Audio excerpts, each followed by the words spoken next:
하나님 말씀 아모스서 5장 1절로 6절입니다. 이스라엘 족속아, 내가 너희에게 대하여 애가로 지은 이 말을 들으라. 전혀 이스라엘이 엎드러졌으며 다시 일어나지 못하리로다. 자기 땅에 던지우며 일으킬 자 없으리로다. 주 여호와께서 이와 같이 말씀하시되, 이스라엘 중에서 1000명이 행군에 나가던 성읍에는 100명만 남고 100명이 행군에 나가던 성읍에는 10명만 남으리라 하셨느니라. 여호와께서 이스라엘 족속에게 이와 같이 말씀하시기를, 너희는 나를 찾으라. 그리하면 살리라. 일단 거기까지만 보겠습니다. 우리가 앞에서 나왔듯이 이스라엘 백성들이 정상적인 방법으로는 설교를 들으려고 하지 않았습니다. 선지자의 말을 들으려고 하지 않았습니다. 그래서 아모스는 애가를 지어서 말씀을 이제 퍼뜨렸습니다. 그러니까 노래로 만들어 가지고 아이들에게 가르친 거죠. 아이들이 동네방네 다니면서 계속 입에서 하나님의 말씀을 이제 전한 겁니다. 그래서 1절에 이스라엘 족속아, 내가 너희에게 대하여 애가로 지은 이 말을 들으라. 하나님의 말씀을 듣는데 가장 큰 걸림돌이 되는 게 자존심입니다. 사람들 속에는 진리를 듣고 싶어하는 욕구도 있습니다. 그런데 사회적인 체면이나 자존심 때문에 마음문을 활짝 열지 못할 때가 많이 있습니다. 사람들은 작은 핑계거리라도 있으면 그것을 앞세워서 말씀을 듣지 않으려고 합니다. 그러나 하나님의 말씀은 그런 장벽들을 뚫고 들어가는 힘이 있습니다. 그래서 이스라엘 사람들은 베델과 길갈에 화려한 성소를 만들어 놓고 스스로 신앙생활을 잘하고 있다고 착각을 하고 있었던 거죠.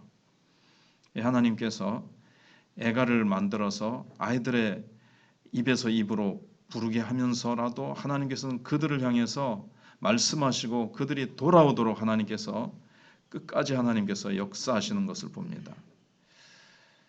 아이들의 입은 사실은 이제 틀어막을 수 없는 거죠.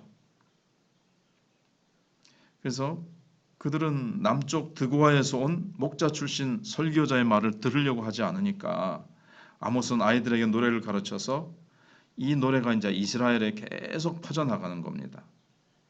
말씀은 사탄이 백성들의 마음속에 쌓은 이 담을 뚫고 이제 막 들어가는 겁니다. 자존심과 여러 가지 자신들이 신앙생활 잘하고 있는데 뭐하러 들을 필요가 있나? 저 남쪽에서 온 농부, 양치는 저 양도 치고 뽕나무도 치는 저 출신 저 사람에게 뭐하러 우리가 귀를 기울이냐? 이런 것들. 그런데 이스라엘 백성들이 망한 이유는 말씀을 듣지 못했기 때문이 아니라 들린 말씀을 업신여겼기 때문입니다.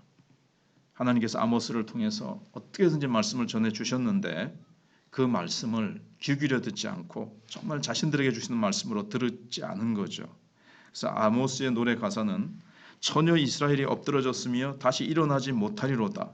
2절에 있는 대로 자기 땅에 던지우며 일으킬 자 없으리로다. 이렇게 된 겁니다. 한창 때의 처녀가 얼마나 아름답습니까? 그런데 그 처녀가 어느 날 갑자기 쓰러지더니 다시 일어나지 못한 채 죽어버렸다는 겁니다. 그래서 그 시체를 버리듯이 묻어버렸다는 겁니다. 이스라엘은 그 당시 한창 개발되고 있는 중이었고 번영하고 있는 중이었습니다. 백성들마다 미래의 희망찬 계획을 세우느라고 정신이 없었습니다. 그러니까 이게 이제 처녀의 모습이라는 거죠. 한창 잘 나가는 처녀, 아름답고 싱싱하고 활발한 모습이죠. 하나님께서 앞에서 우리가 배운 대로 그 여러 가지 재앙을 주셨다가 마지막 주신 것이 이제 한번 축복을 이제 막 주시는 겁니다. 정상적인 축복은 아니죠. 그런 그들 앞에서 아모스가 하는 말이 뭐냐면 이제 너희들은 끝이라는 겁니다. 너희들이 보기에는 한참 잘 나가고 있는 것 같지만 어느 날 갑자기 쓰러져서 망해버린다는 겁니다. 3절에 주 여호와께서 이와 같이 말씀하시되, 이스라엘 중에서 1000명이 행군에 나가던 성읍에는 100명만 남고 100명이 행군에 나가던 성읍에는 10명만 남으리라 하셨느니라. 전혀 이스라엘이 쓰러진다는 것은 인구가 10분의 1로 줄어든다는 겁니다. 10분의 9가 죽임을 당하고 10분의 1만 남는데 10분의 1도 하나님이 남겨두시는 건데, 그거는 이 전쟁이 얼마나 참혹했고 얼마나 자신들이 비참하게 멸망했는지를 알릴 증인으로서 일부러 살려주시는 겁니다. 사실은 싹 다 쓰러져야 되는데, 그리고 그 남은 자들은 10분의 1은 노예로 팔려갈 것이라는 겁니다. 이것은 불과 몇 년 후에 이스라엘의 모습입니다. 이 말씀 앞에 그들이 엎드러지고 꼬꾸라졌으면 됐을 텐데, 이 말씀을 듣고도 무시하고 이 말씀을 그냥 한 귀로 흘려버렸기 때문에 결국 이들은 멸망하고 맙니다. 사실 이게 여호와의 말씀이기 때문에 결코 가만히 있으면 안 됩니다. 아무리 비극적인 말씀을 하시더라도 지금 책망의 말씀을 하시는 순간은 너희들은 이제 끝이야, 이제 더 이상 너희들 끝이야 라고 말씀하셔도 하나님 앞에 회개하면 돌아오면 사는 거죠. 하나님 말씀하시고 계신 동안에는 아직 소망이 있는 겁니다. 말씀이 자신들에게 주어지고 있는 동안에는 진정으로 회개하기만 하면 거기서 건짐을 받을 수 있는 거죠. 왜냐하면 하나님은 회개해야 하는 자에게는 무한히 자비로우신 분이시기 때문에 그렇습니다. 넌 이제 회개도 하지 마, 끝났어 라고 말씀하셔도 그 말씀은 정말 부모가 자녀에게 너하고 나하고 이제 끝이야, 뭐 사람은 좀 정말 그럴 수 있을지 몰라서 부모가 그렇게 말하는 것은 너무 안타까워서 마지막으로 하는 말이죠. 하나님도 그런 식으로 하시는 겁니다. 그 앞에 목숨 걸고 회개하면, 하나님은 정말 진정으로 회개만 한다면, 그것이 거짓된 회개가 아니라면 하나님은 자비를 베풀어 주십니다. 근데 이스라엘 백성들은 어떻게 했는가 하면, 뭐 어차피 망한다는데 뭐 죄나 실컷 더 짓자, 그래서 화끈하게 망해버리자, 이런 식으로 나간 겁니다. 근데 4절 5절에 보시면 이스라엘이 사는 길을 하나님이 이제 말씀하시죠. 그래서 하나님께서는 이스라엘 백성들에게 너희들이 살아나는 길이 전혀 없는 것은 아니라고 말씀하십니다. 아직 살 길이 있다고 말씀하시는데 그것은 하나님을 찾는 것이라고 말씀하십니다.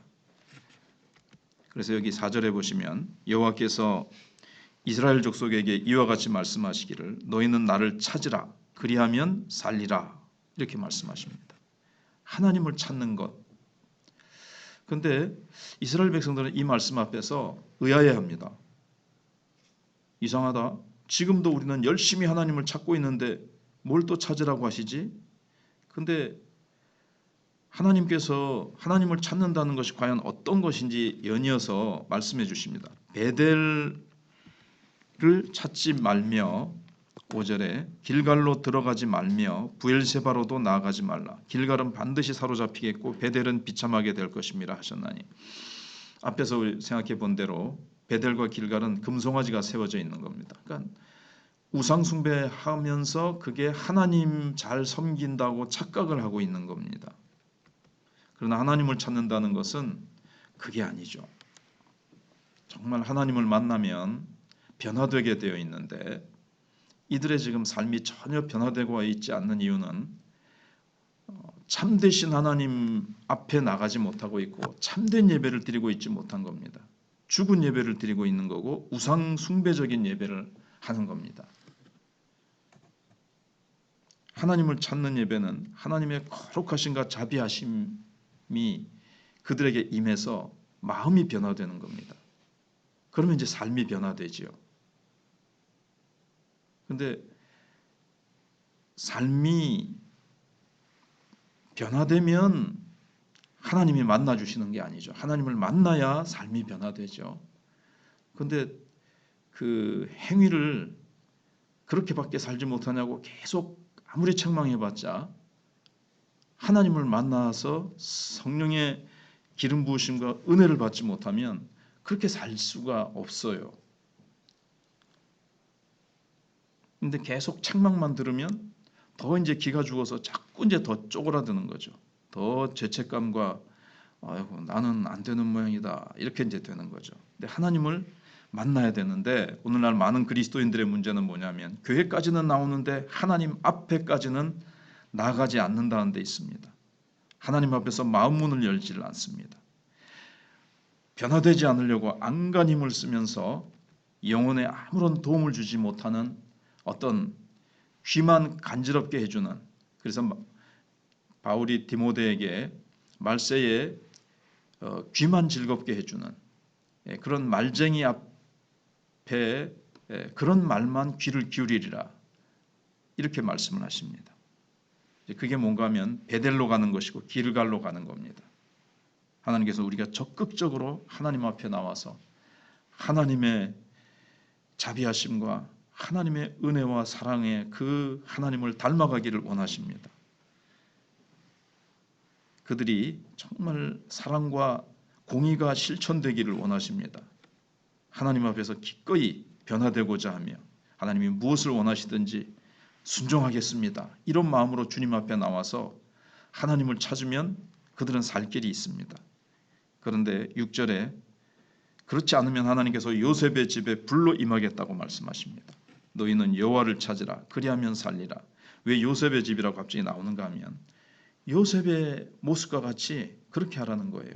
하나님과 동행하면 그런 요셉, 그렇지 않으면 그가 불같이 요셉의 집에 임하여 멸하시리라. 베델에서 그 불들을 끌 자가 없으리라. 그들 앞에는 엄청난 유황불이 지금 놓여 있습니다. 그러나 베델의 예배로는 그 유황불을 끌 수가 없습니다.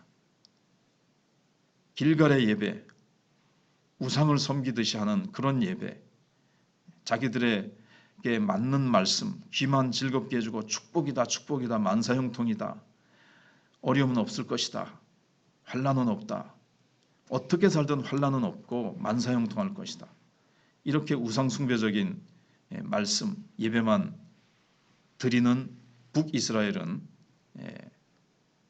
유황불을 결코 끌 수가 없다는 겁니다. 그러니까 사람들은 자기 생활 방식을 그대로 유지하면서 종교 생활 하나만 거기다 더 추가하려고 합니다. 직장 생활도 하고 여가 생활도 하고 공부도 하고 뭐도 하고 싶은 거 다 하는데 신앙만 거기다 하나 더 얹어 놓으려고 하는 그런 신앙이죠. 바쁜 일 있으면 얼마든지 신앙은 포기할 수 있는 이런 신앙을 가지고는 그것이 참된 신앙이 아니고 자기 앞에 나타나는 모든 유황불, 그래서 모래 위에 집을 세운 자는 바람이 불고 창수가 나면 무너진다 그랬습니다. 듣기는 똑같이 들었는데 반석 위에 세우지 않았기 때문에, 그래서 듣기만 하고 행하지 않는 그런 믿음, 사실은 그 깊은 속에는 만세반석 대신 예수 그리스도로 말미암아 변화되지 않은 거죠. 만세반석 대신 주님을 만나지 못했기 때문에 사실은 그들은 행하지 못하는 것이 그 속에 사실은 숨겨져 있는 겁니다. 하나님은 많은 생활 방편 중에 하나가 아니라 직장도 하고 친구도 만나고 여가도 즐기고 그 사이에 예배도 드리는 것이 아닙니다. 하나님은 나의 모든 것이 되어야 됩니다. 일도 주님 안에서 해야 되고 친구도 취미생활도 여가 선왕도 다른 모든 것들도 다 주 안에서 해야 합니다.